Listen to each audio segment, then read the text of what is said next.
Sit down, strap in, hang on, and rock out. Turn it up. Hi there. We here at God Stories Radio are reaching out to you and your business to sponsor us for as little as $10 a month. We need you so that we can continue bringing hope, comfort, and encouragement through the power of the Christian testimony. By your business blessing us monthly, we are able to bless others weekly. To sponsor us, email godstoriesradio@gmail.com. And you don't have to be a business to be a blessing. Visit godstoriesradio.com to donate securely through PayPal. Just press the button. You're listening to the God Stories Radio podcast with Mike, Fritz, Trish, and Tina. Listen to us live on the Mixlr app. Also, be sure to follow us on iHeartRadio and you will never miss an episode.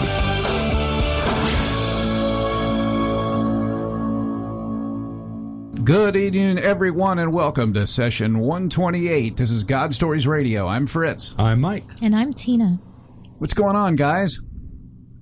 Well, besides things happening here in the studio as you took a dive, didn't you there, buddy? All righty, Satan's here trying to thwart this situation. I know, isn't he, though? Well, he ain't getting away with it. Nope. No way. Hey, I want to welcome everybody on the Mixlr app tonight. Let me see who we got here. We got Christy, and we got Kathy, and Billy888.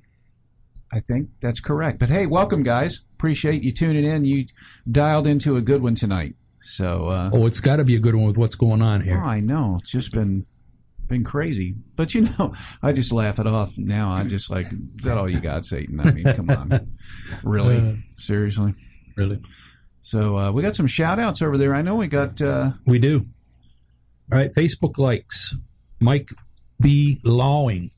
Thank you, Mike. Thank you, Mike. Appreciate that.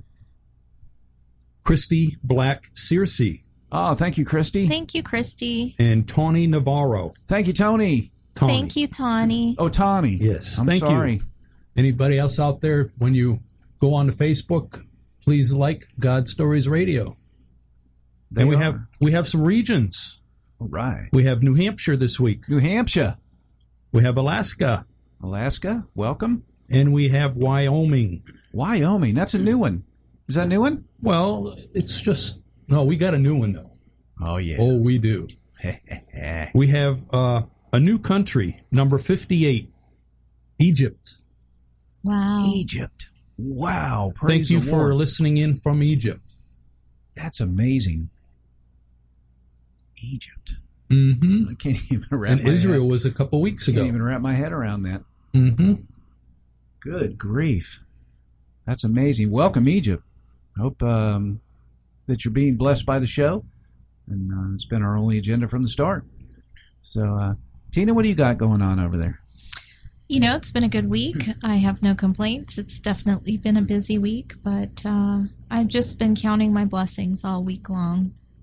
Me too, especially since I almost burnt up in a car last week. You know, every day's a bonus for me. It is indeed. And I think, you know, it's nice to remember the things that are really important in life. Amen to that. You know, stuff is just stuff, but people are irreplaceable.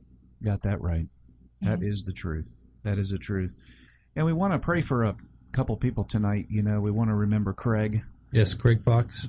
And his stepson, right? Yeah, John. And also, too, we want to remember AJ. Yes. And everybody knows AJ, a Raging Tech. He's been in the studio. He's battling cancer right now and is getting ready to start chemotherapy. And we want to continue to pray for them and his family. And so please join us in prayer for these people. Yes. Amen to that. And also, I'd like to mention a friend of mine, Patty, who's also fighting cancer as well. So all three of these folks are in their battles with cancer. And, you know, if you're a praying person, we just ask that you please lift them up and pray for them during this difficult time. Amen to that. I'm really getting tired of this cancer thing. I know. Good grief. I've lost 2 this year, you know, Roland and Oh, yeah. good friend David Cheatham from Lake City. But we've also had some victories, too. Yes, we have. Yes. Amen to that. Yes. That's right. My sister, you. Yep. Awesome. Yep, both of your sisters. That's right. That's right. Good grief. Praise the Lord, man. Yeah, absolutely. So anyway, all right. Enough babbling. Let's get to our guests. I'm excited. I can't wait. I'm excited, too, because Sam is the one who actually introduced this guest to us. Sam, what up? Thank you, Sam. Yo. So we love Sam. He is an extended member of our family as far as we're concerned Sam here from at the GSR. ATL. So we want to thank Sam for sending Danny our way. And do. this is Danny Deluca and Ashley Deluca that are here tonight. And they go to our church at Real Life. And I know that Sam was giving his testimony at our church. And Danny had come up to him after the service and had spoken to him. And Sam had inspired him through his story to kind of do some things on his own.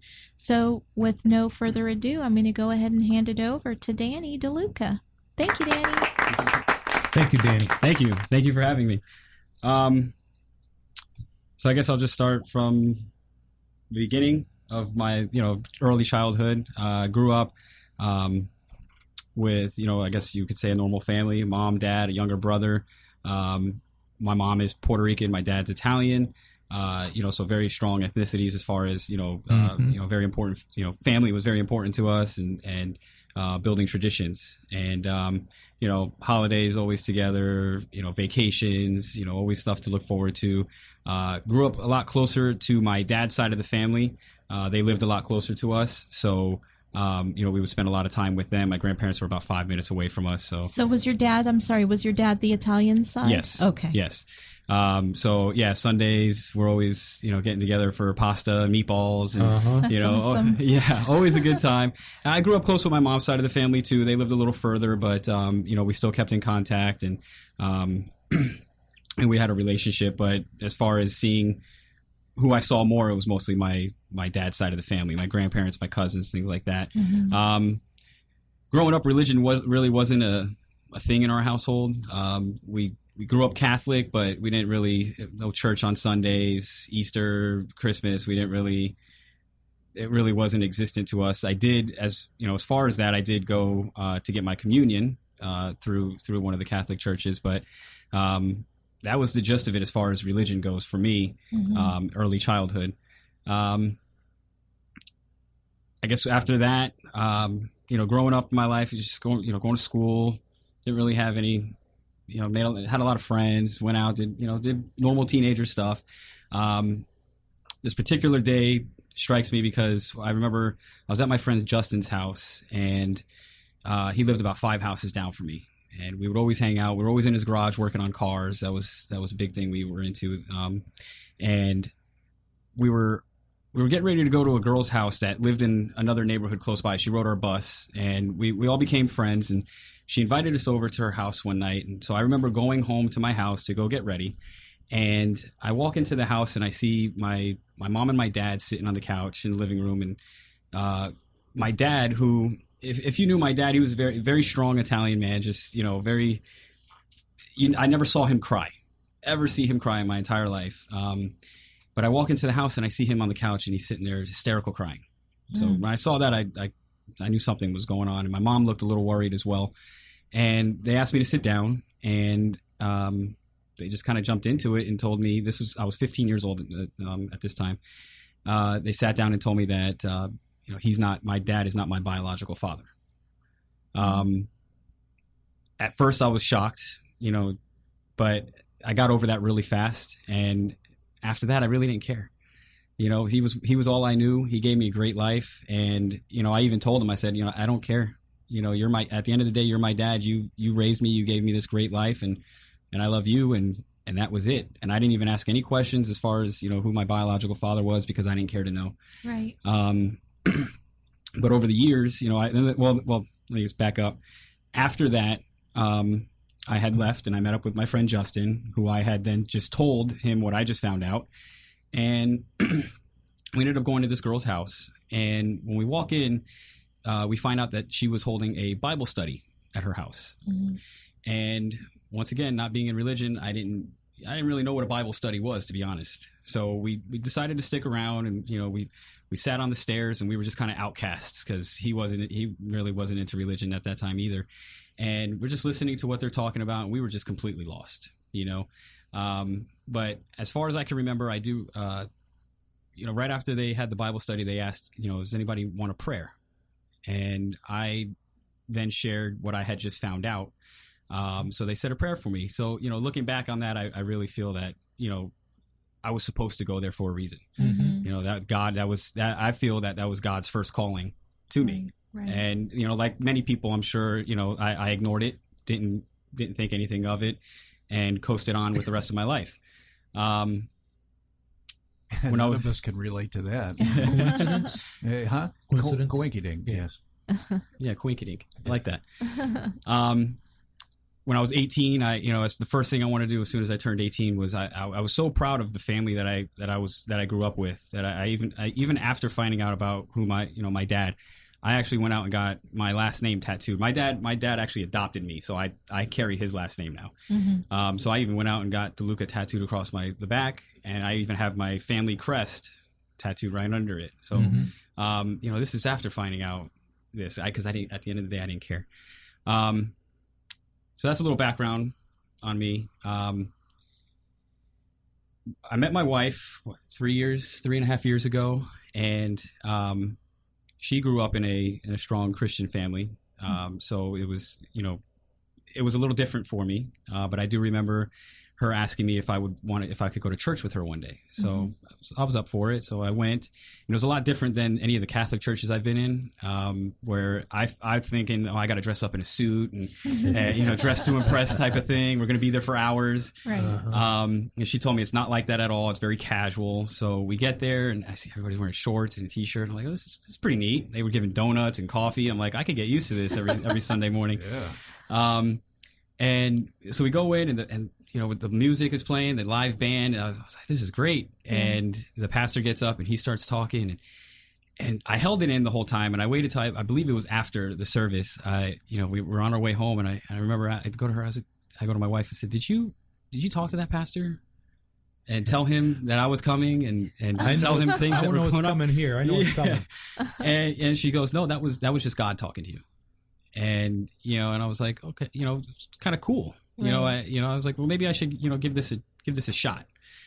So then we started going every Sundays, and we got really involved in the church. And I even one day they did a semi-annual, I believe, a baptism, and I decided to give my life to Christ and get baptized.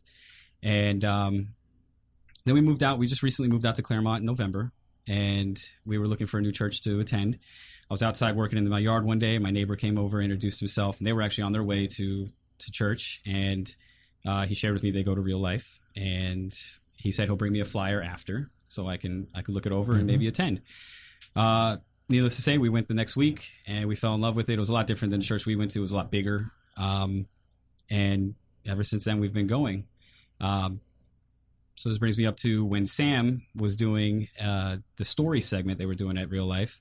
Listening to his story, I kind of related as far as him, his story. He didn't know his biological mother. And so we were listening to his story, and we were watching the clip from when he went on Steve Harvey. Mm-hmm. And while we're watching that, my wife Ashley turns to me and she goes, I feel like something's telling me you need to talk to him after.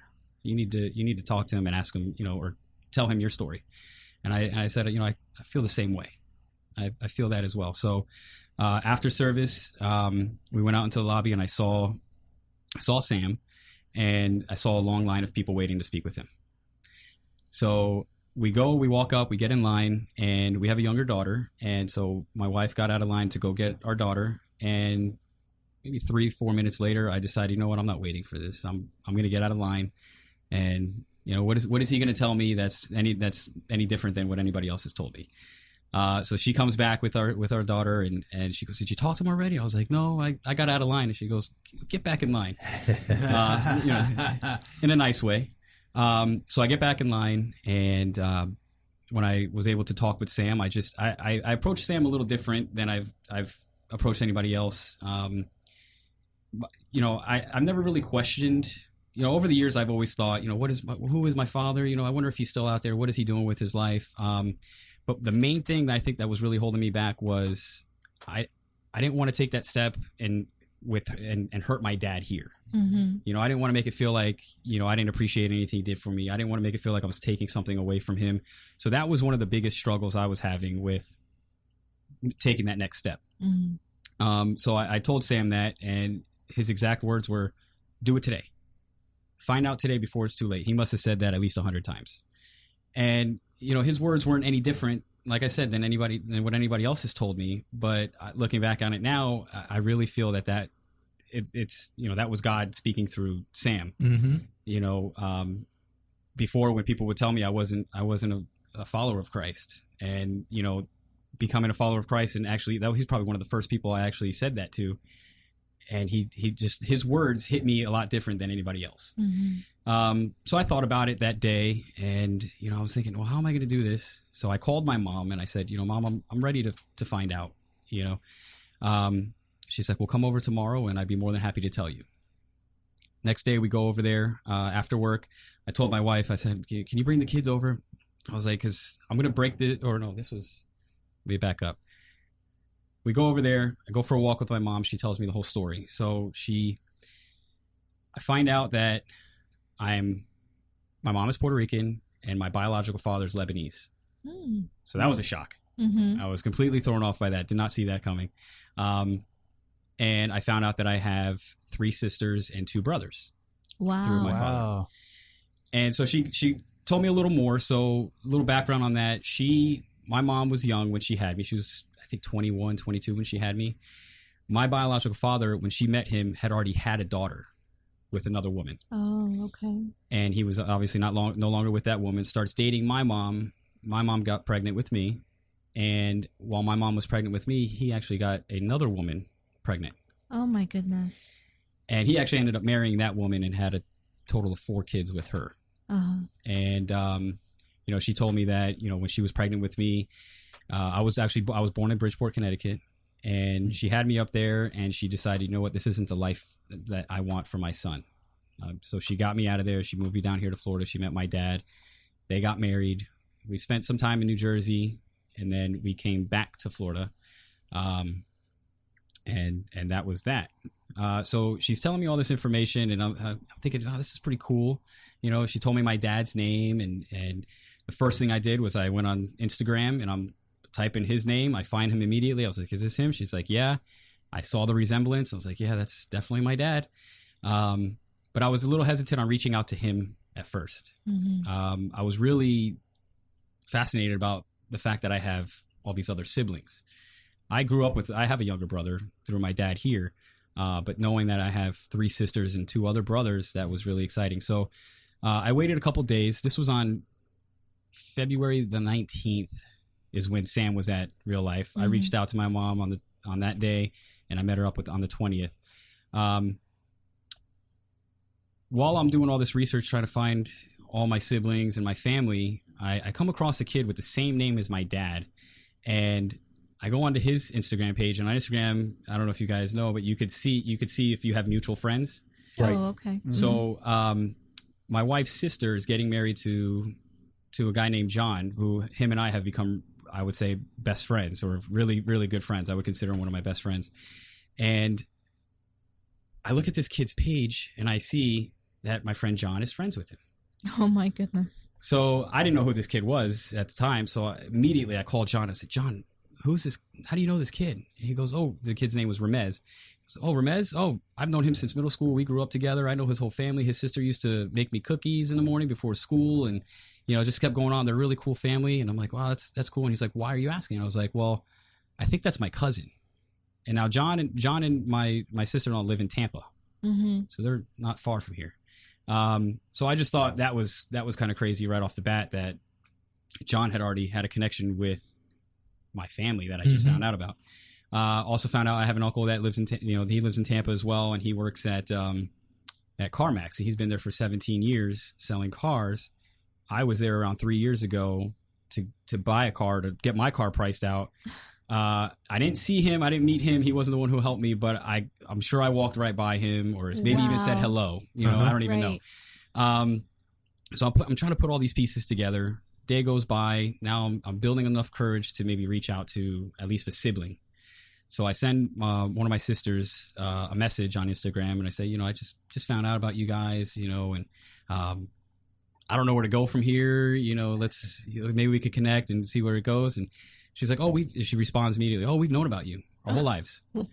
She goes, our dad actually has a picture of you in his store. He has a store up in Connecticut. He has pictures of you. He asked us to find you. We couldn't find you. We didn't know where you lived. We didn't know your last name.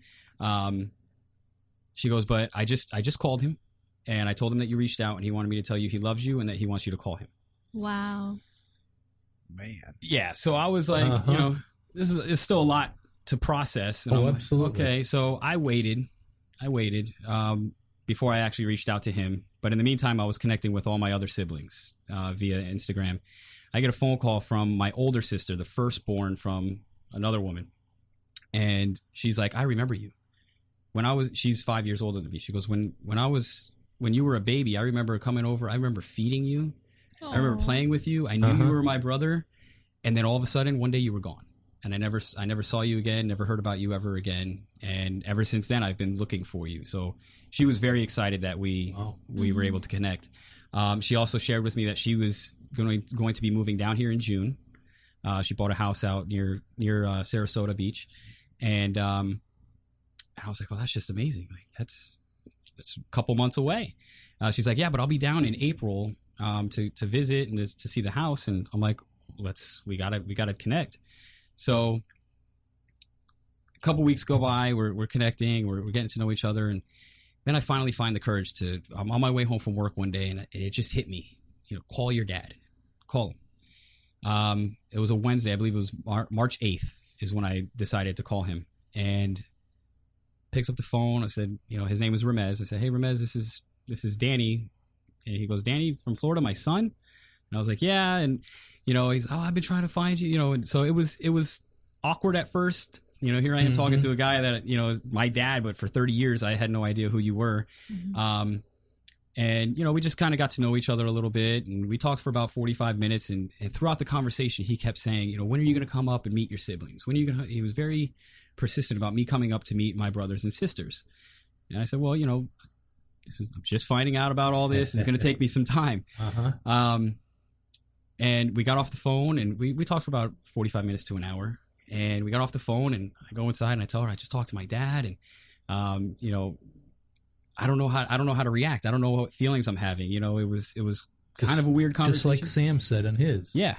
I had no feeling. Like, I talked to him, and I'm thinking, well, this was a lot more than what I actually anticipated on doing. All I wanted to know going into it was, who is he? Mm-hmm. And that was it. But I took the next step, and I actually called him and talked to him. After March 8th, I didn't call him again. He didn't call me. And it was just, a couple weeks go by where we didn't connect, but I'm still connecting with my siblings.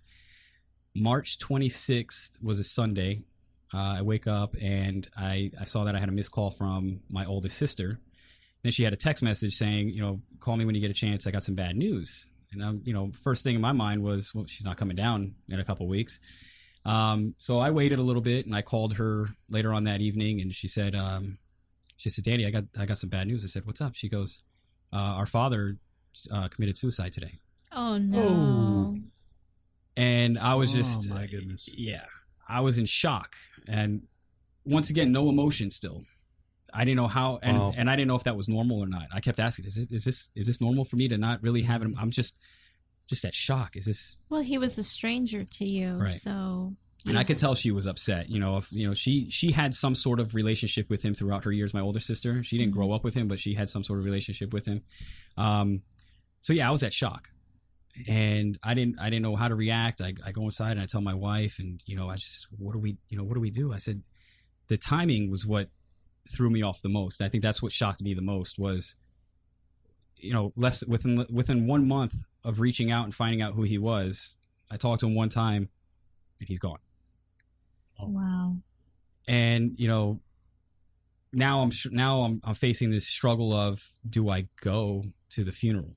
Do I fly up to Connecticut to go to a funeral and meet people, a whole new family that I never knew about up until a month ago?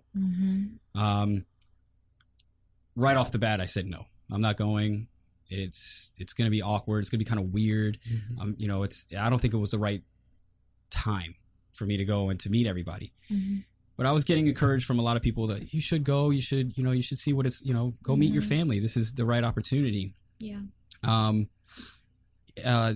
So days go by. I'm still thinking now, my sister calls me. She's like, the funeral is April 2nd. So I have less than a week now to make this decision. I remember sitting in my garage one night. I call my cousin Vinny. This is real. I have a cousin Vinny, not the movie. I was going to let that be. Got to get that out there. Yes, I really do have a cousin Vinny. And I go to him because he's one of the only people that I grew up with. I was very close with him, and he knew the situation. He knew that I didn't know my real dad, and my uncle, he had lost his dad back in 2004. And, I shared with him the information I just found out, and he immediately said, "You're going, right?" And I said, "Well, that's my struggle. I don't know if I should go or not." And he goes, "Well, let me put it to you these two different ways." He goes, "Well, what's the main thing that's holding you back from not going?" And I said, "Well, the main thing I think is I don't know these people. They might, what if they don't accept me? What if they don't like me? What if they blame me for this?" Because that was my first reaction, was maybe it's because I reached out. The first thought that I had in my head. Yeah. So, so I'm living with this, like, hey, this is probably my fault. If I didn't reach out, he'd probably still be here.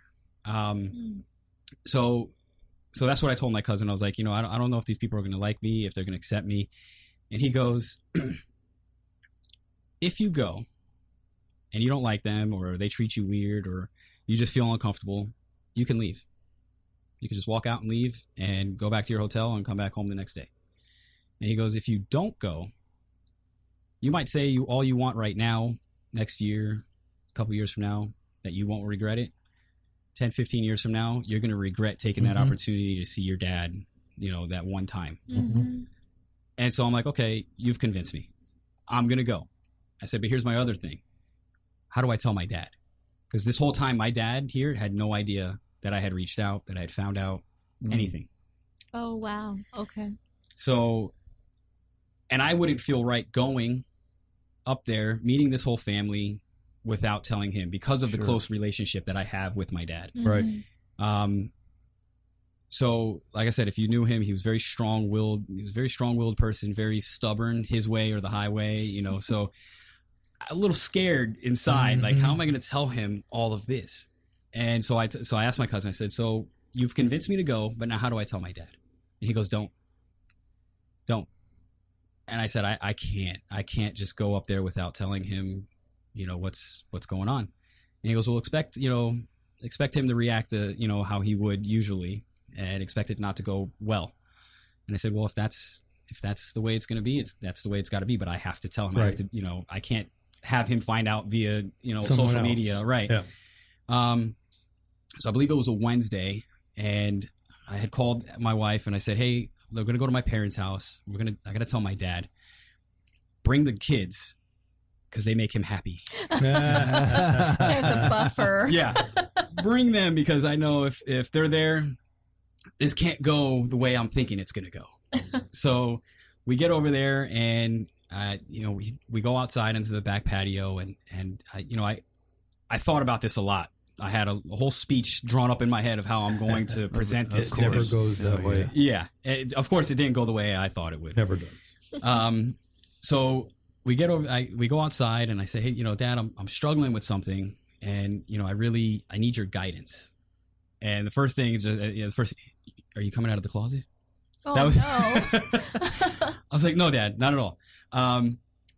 So I told him, I said, the information I had just found out. I said, I found out who my biological father is. Well, actually, back up a little. I built him up before. So I told him, first I want to thank you for the life you gave me. You brought me up. You took me in as your own son. You never treated me any different. I never felt different. At times, I actually felt like you treated me better than my younger brother. And you gave me a great life, and I'm able to give that life to my stepdaughter as well. I'm able to show her the same love and care and and respect that Right. you gave me. Mhm. So thank you. Mhm. So he's feeling all good now, he's like, yeah. Then I hit him with that, and he got quiet. I told him, I found all this information out, and that, my father had committed suicide. He was quiet, shocked. And I said, my struggle is making the decision of going to the funeral or not. And he said, well, do you want to see your dad like that for the first time? I said, well, I don't have another choice. It's either this or never. Mm. And so he got quiet and he thought about it for a little bit. And then he said, if you feel like you need to go and close that chapter in your life, I support you 100%. And I Wow. want you to go. Good for him. Amen. Mm-hmm. And I was blown. I actually had to have him repeat that. I said, can you say that again? Because totally not what I was expecting. Looking back on that, I feel like God opened his heart Mhm. and allowed him to support my decision. That night I went home, I booked my flight, booked my hotel, flew up there April 1st. Real nervous inside, thinking, how is this going to go? Meeting this whole new family for the first time. I get picked up from the airport from my uncle, Jay, who lives in Tampa, and my sister, Melissa, who's the oldest. They pick me up from the airport. We go to lunch, and we're connecting. And they say, well, the next place we're going to go is we're going to go to your grandmother's house. Wow. Okay. I was like, does she know I'm coming? He goes, yeah. Okay. So we go over to her house. We walk in. I see her sitting right there on the couch, and he introduces me, and she gets up, she gives me a hug, and she leaves the room. Okay.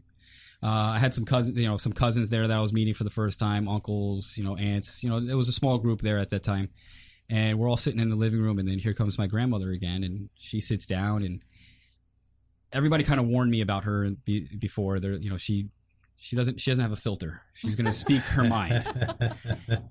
So the first words that she's ever said to me were, you should have met your father. She starts kind of yelling at me. You should have met your father before he passed, and starts blaming my mom for not allowing me to see him. And, and I tried to explain, my mom waited for when I was ready. She didn't force this upon me. She waited till I was ready. I was a kid. And then looking back on it, if I would have found out at 15, I would have handled this situation a lot different. Mhm. I was immature. I probably would have called him and, said some things that wouldn't have been right. Because I wasn't at the right age. So, so I explained that to her, and then my uncle kind of intervened and just kind of shut that down. Then we leave there, and then I go meet one of my other uncles who owns a liquor store up there, and real nice, just real nice and loving people. And we go from there. Then my sister takes me to my dad's store that he had ran, and I meet my brother and one of my brothers and my other sisters and nieces now, and I became an uncle overnight. As Mhm. brother, as just a lot of things in overnight. Right. So it was great. The connections that I was having with all my siblings and cousins and just all this family, it was just like instant, like we've known each other our whole lives.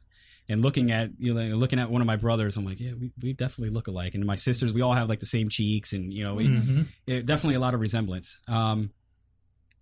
So that was a Saturday. Then we go back to, after we leave my dad's store, I go back to my hotel, I check in. My sister takes me to her house to meet her husband, her kids, and then we go back to my grandmother's house, and there's now more people there. So I'm just getting overwhelmed with meeting all these people. Then I remember going downstairs in the basement, and we're just all hanging out, getting to know each other, and somebody decides to put the TV on and start playing home videos from when they were all younger. And my oldest sister Melissa comes up to me as they're watching this, and I remember her coming up to me and saying, I don't feel comfortable watching these videos because we're not in them. And I looked at her, and I didn't say this to her, but I was just like, okay, if you don't feel comfortable, we can leave. But thinking in my head, I'm like, we were watching Christmas videos, and I think she said that because she didn't have that in her life. She didn't grow up with the family, the traditions, the Christmases, and all that. I did. Mm-hmm. So I was actually excited to watch some of these videos. I would get a better understanding of who my dad was, how he was with his other kids, and all this. So I was kind of excited, but at the same time, she was the one driving me. I'm not going to force her to stay if she didn't feel comfortable. So we left and went back to the hotel. Sunday, April 2nd was the day of the funeral. I remember getting to, my sister picked me up, and I asked her, I said, can we get to the funeral home a little early? She's like, yeah. And I said, okay. I wanted to get there before everybody else did. Mm-hmm. And the main reason why I feel like I wanted to do that was, I didn't want all these people looking at me when I go up to the call, when I go up to the casket and see my dad for the first time. Right.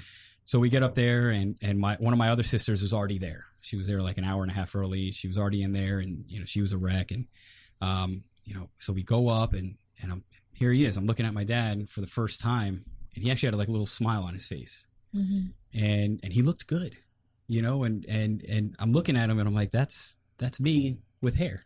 he has hair. I don't. So I'm looking at him. I didn't like say anything out loud, but I'm talking in my head, just this is my dad. It was all kind of crazy. It was a very overwhelming weekend.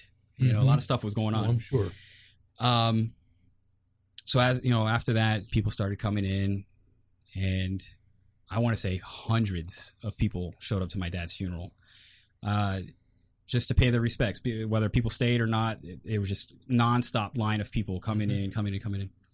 And I'm hearing people coming up to me, telling me stories. My uncle's introducing me to everybody as his son, as my, this is Ramez's son.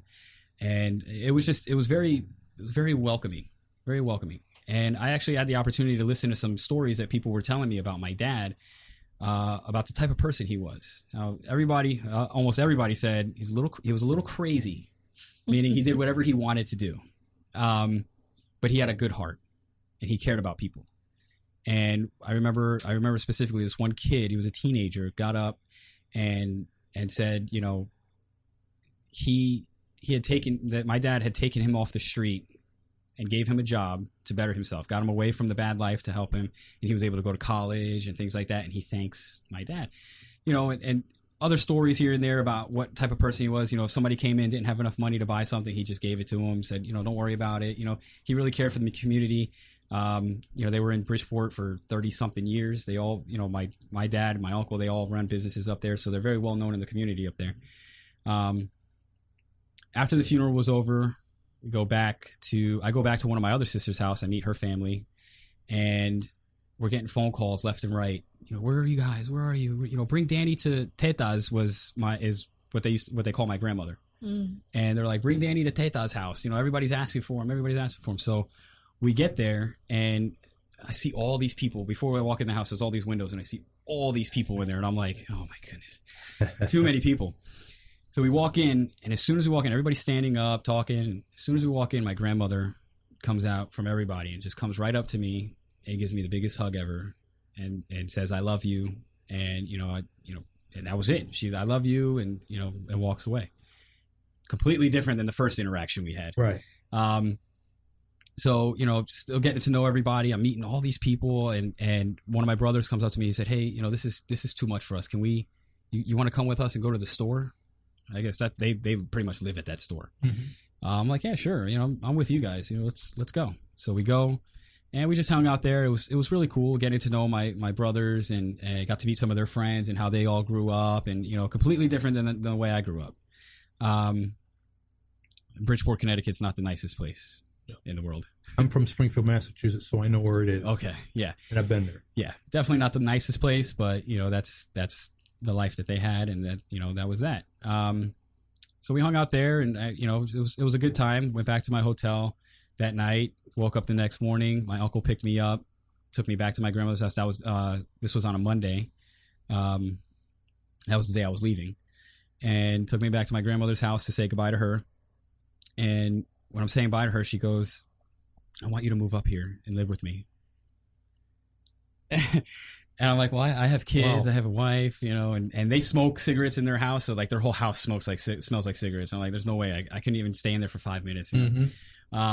But I said, I'll definitely keep in touch, and, we'll still talk. And, went back to my dad's store, said bye to my brothers, went to my uncle's store, I just said bye to everybody, and then flew back down. And really ever since then, we've been connecting every single day, whether it's a text message, a phone call. One of my siblings, my uncle, calls me all the time. We're always staying in contact. My sister is down here now, so we're trying to set up a time to go see her. So it's just been a new door opened, Right. and I feel like I don't even know if I mentioned, I didn't want to go to church that day.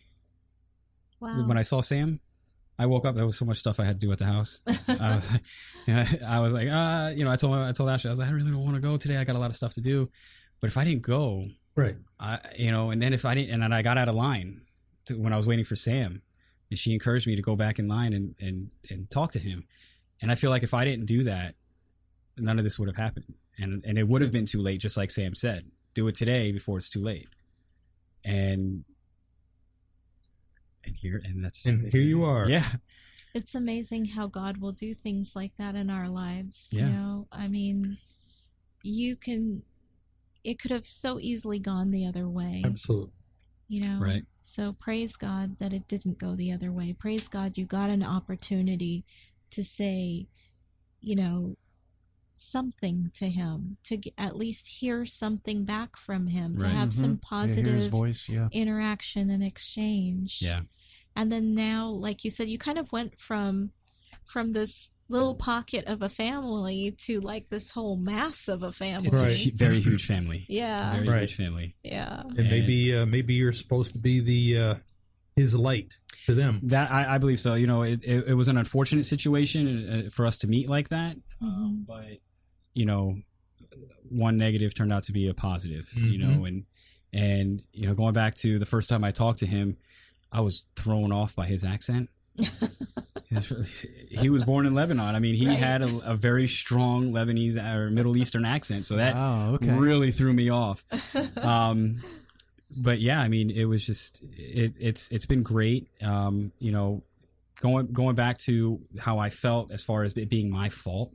Right. I remember getting a message from my brother the first time my brother had reached out to me before I had gone up there, and he said, "Hey, we just want you to know that he's been saying he was going to do this to himself for years." That was nice of him to let you in on right. that. Absolutely. And I said, "Man, you don't understand how much how good that makes me feel to hear that, because it's been killing me inside, thinking that it's my fault." Right. And he said, "No, he goes, what we do feel is that he has been saying he was going to do this for all these years, but we feel that he was waiting for you.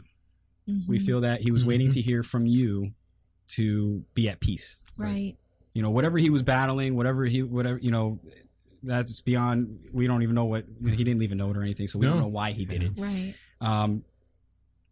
But they feel that he was waiting. So still, it kind of makes me feel like it was my fault, but at the same time, it kind of cleared it up as okay, at least Yeah, but that's just like Satan to twist that. Yeah. Condemnation's his best weapon. Mm-hmm. Really, right. when you think about it, it was just like him to twist that. And then he knew you were going to meet Sam, so he tried to thwart that by making you, planting the seed that you had all this stuff to do at the house and really didn't need to go. And, my wife kicks me in the butt too. Thank goodness you got a wife that says, "Get back in line." That's right. I've heard that a time or two. Get back in line. It wasn't a literal line, but Yeah.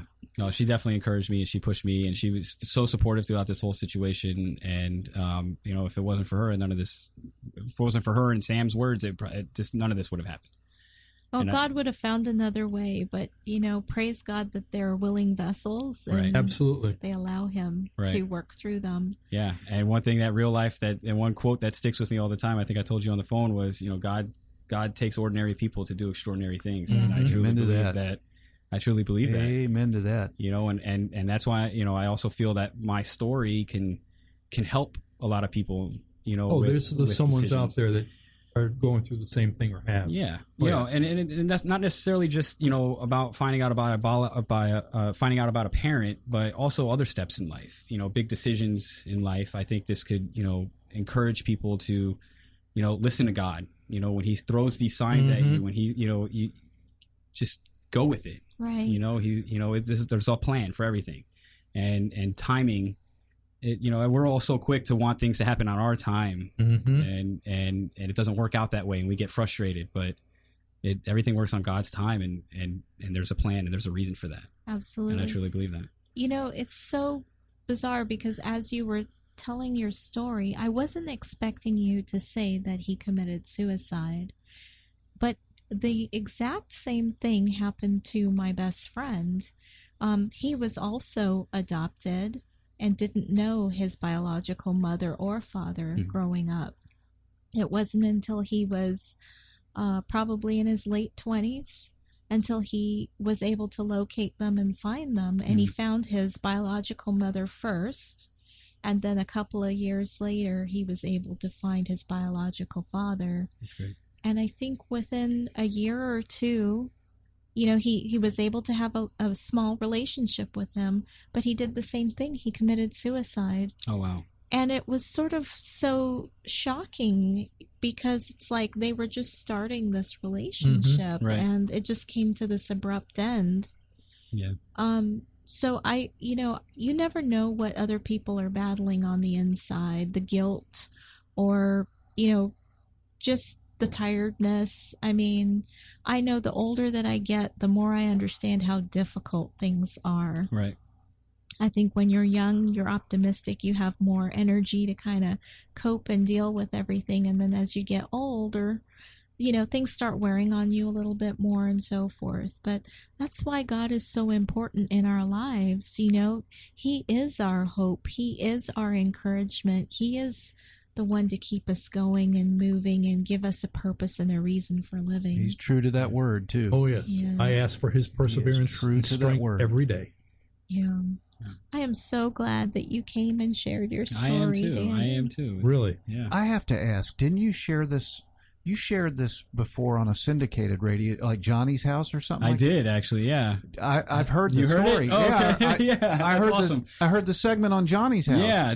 And when you got to the one part, I went, "Oh my, I've heard this." Yeah, You know? that's and funny. Johnny's Yeah. House came to mind because I think he's a great guy. Yeah, one morning, it's kind of funny. It was one morning I was on my way to work, and I listen to them every morning. I'm like, Yeah. I'm crazy. I win stuff all the time on the radio, so I, you know, it's funny. But I was listening to them one morning, and you know, I had just got in the car, and they started telling a story about how, I guess a local girl went on Ancestry.com, and long story short, she ended up finding her father after 30-something years, and they asked, you know, if there's anybody out there listening that has, you know, a similar story or, you know, had found out about, you know, her parent or anything like that, you know, or family history, call us up and let us know. And that's another sign from God, you know, like share, you know, get out, tell your story. That's right. You know, so I was like, yeah, I'll tell this story. So I called, and you know, I didn't have much time. I wasn't able to go into detail as much on Yeah, there, but Johnny made time for you because did. I remember him saying, you know, wait just a second. Yeah. Okay, go ahead. Yeah. And so whatever he did, he made time Yeah. for you. That was pretty cool. Yeah. I remember that. Yeah, that's funny you bring that up. Yeah. So I was able to share this story once before, but not into as much detail. But I, you know, and he even said, you know, there's at least one person out there that is facing the same thing Absolutely. you're facing, and that decision whether or not they should, you know, go forward with it, and you're going to encourage somebody to do it. Keep telling it, Danny. That's Keep right. sharing That's it. the goal. That's why it's your story. That's right. That's Amen the goal. to that. We're going to keep telling it to 58 countries now At least. that are And, listening. and I do think that you're probably going to be at some point, or however you can do it and work it in, to be his light to them up there. Yeah, that's. I mean, that's the goal. I take this story as a blessing, and as, you know, just, you know, truly to go out there and help people and share the word of God and how God works in these extraordinary ways, and you know how, you know, if you just have faith and believe in Him, He'll make it right for you. He'll show you the big picture, and I definitely believe that. And you know, I feel like none of this would have happened if I didn't give my life to Christ. So I'm just so happy, that this, you know, to We're be happy here sharing for it. you. Man, it's only the Yeah. beginning, brother. Yeah. Only the Only the beginning. beginning. Yeah. I guarantee you that. I know. So many wonderful relationships. That's great. Yeah, I've had the opportunity, you know, at work, I share my story with a lot of my close clients. I work for a bank, and you know, it was funny. I was sitting there one day, and I was telling one of my really good clients this story, and not just to him, but you know, there's so many people that I've been able to tell this story to that you wouldn't know kind of grew up the same way. You know, that Well, have one yeah, parent you that's never not the know. Well, biological. that's what God yeah. does. He brings those people into your life. Yeah, and I was shocked at how many people I've told the story. Oh yeah, I don't know my biological parent, mother, father, or something like. I was adopted. You know, shocked at how many people can relate to my story. But this one particular client of mine sticks out because as I'm sharing my story with him, he starts tearing up, and I could see his eyes getting really red. And are you okay?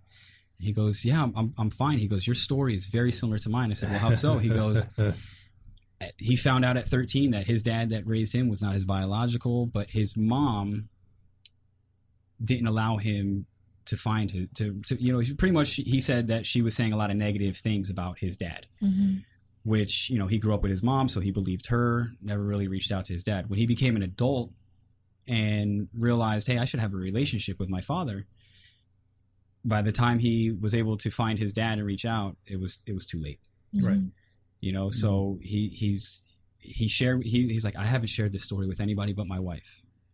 And he goes, but I felt like I had to share that with you because we relate.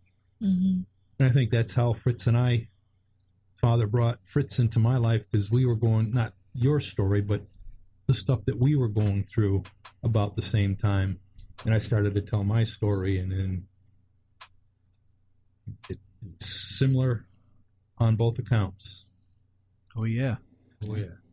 We were tired. Yes, we were tired. Yeah. Yeah, it's crazy. I feel like God puts people in your life for a specific reason. Oh, they do. Whether you know about it now or you find out later, there's a reason for coming across certain people and going down certain paths. You might not know now, you might not know. No. But yeah, when you were talking about the whole CarMax thing, I was just thinking, gosh, you didn't even know about each other, and there you are, probably just interfacing with each other, walking past each other. I could have had a conversation with him. And what's funny too is I was telling another client of this story, and when I told him that I have an uncle that works at CarMax for the last 17 years, he goes, oh, and he said, you said the one in Tampa, right? I said, yeah. He goes, yeah, that's funny. I bought a car for my daughter 3 years ago from a Lebanese guy over there. Oh, wow. So I pulled up on my phone, and I was like, is this him? He goes, yep, that's him. And so as soon as I got out of work, I called my uncle that day, and I was like, hey, do you remember, I told him the guy's name, and he goes, he drove up in a PT Cruiser? I was like, yeah. He goes, yeah, I remember that guy. And I was like, man, that was 3 years ago. Wow. What a small world, Right. It is a small world. I was in Tampa for a little while. I know where that CarMax is, too. It's nice. It's nice. It's a big one. Yeah, very Huge. big. Very big. So now I definitely have a connection. Anybody need a car, Good to Right know, now, good to know. Right now, Father's been taking care of Fritz and I with cars. Oh, my goodness. Have you heard about what happened to my husband? Is No. yours a 99? It is a 99. You are, get out of town. Same color, same year. Honey, OMG. can you please tell Danny what happened to your car? Well, a week ago Thursday, I was on the Be way 2 to... weeks, wouldn't it? Yeah, I guess it would be. Yeah, it would be 2 weeks because I went 1 week before I got the car. Right. Mhm. And I was on my way to work, work at Epcot, and take a back road, which is called Western Way or Herzog Road.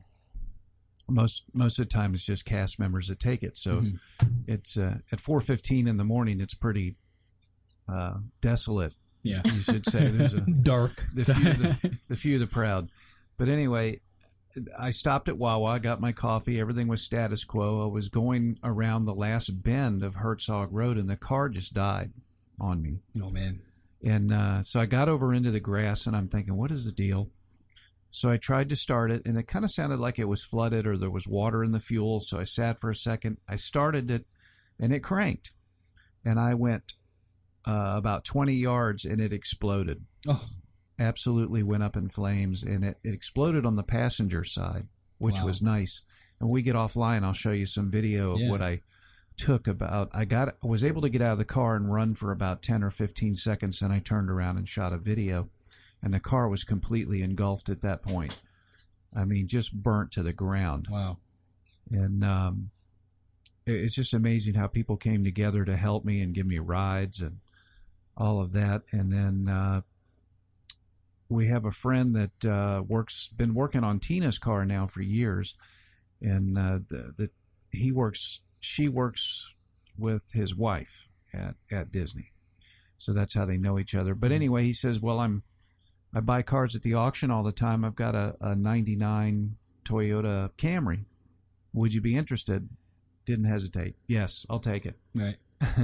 We hadn't That's the even one. seen the car. We're just No, really? like, yeah, we'll take it. Yeah. And we had bets on what color we thought it was. I thought it was blue. She said burgundy. Oh, wow. We were both wrong. So we get over there, and what is it? It's Miracle Gold. That's what I'm calling it, Mikey. Miracle Gold. Miracle Gold. And wouldn't you know, I text Mikey. I said, "Well, I guess blessing cars come in this color," and he writes back. He said, "And that year too." And I said, "Yours is a 99." I thought it was it looked like a 2000. Yeah, it's a 99. Every bit of it. Wow.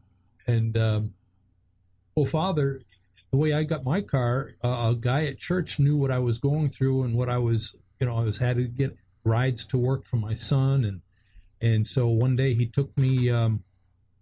He said, "I'm going to take you to lunch after you get out of work," and it was a Tuesday.